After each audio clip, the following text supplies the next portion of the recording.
Mr. Henderson stepped forward. He spat tobacco juice onto the gravel near her shiny shoe. Wrong, he growled. This is my cow pasture. Your daddy had permission to cross it. You don't. You can't do this. Linda shrieked. We have a prescriptive easement. We have rights.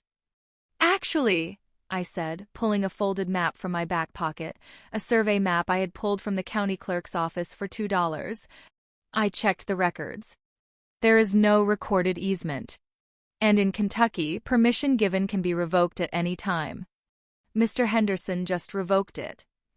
I'm calling the police, Linda yelled. She pulled out her phone, her hands shaking. Go ahead, Mr. Henderson said. I know the sheriff. He hunts on my land. The potential buyers in the Lexus rolled down their window.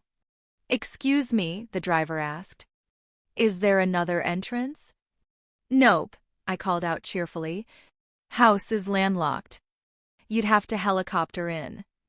The driver looked at his wife, shook his head, put the car in reverse, and backed out onto the main road. The car behind him did the same. Linda watched them leave. Her face turned a color of purple I had never seen before. You're ruining everything. We spent $10,000 renovating that house. Oh, about that, I said. Did you notice the smell yet? What smell? Give it a few days, I smiled. The shrimp should be ripening nicely in this heat. The sheriff did show up about 20 minutes later. He looked at the survey, looked at Mr. Henderson, and shrugged. Sorry, ma'am. It's his land. He can fence it if he wants. You'll have to take it up in civil court. But civil court takes months, and developers don't buy landlocked properties involved in litigation. The open house was canceled. The listing was pulled a week later. Because they couldn't access the house, they couldn't show it. Because they couldn't show it, they couldn't sell it. And because they had spent all their savings on the renovation and that pool deposit, they couldn't afford the legal fees to fight Mr. Henderson. 6 months later, the house is sitting empty. The gray paint is peeling.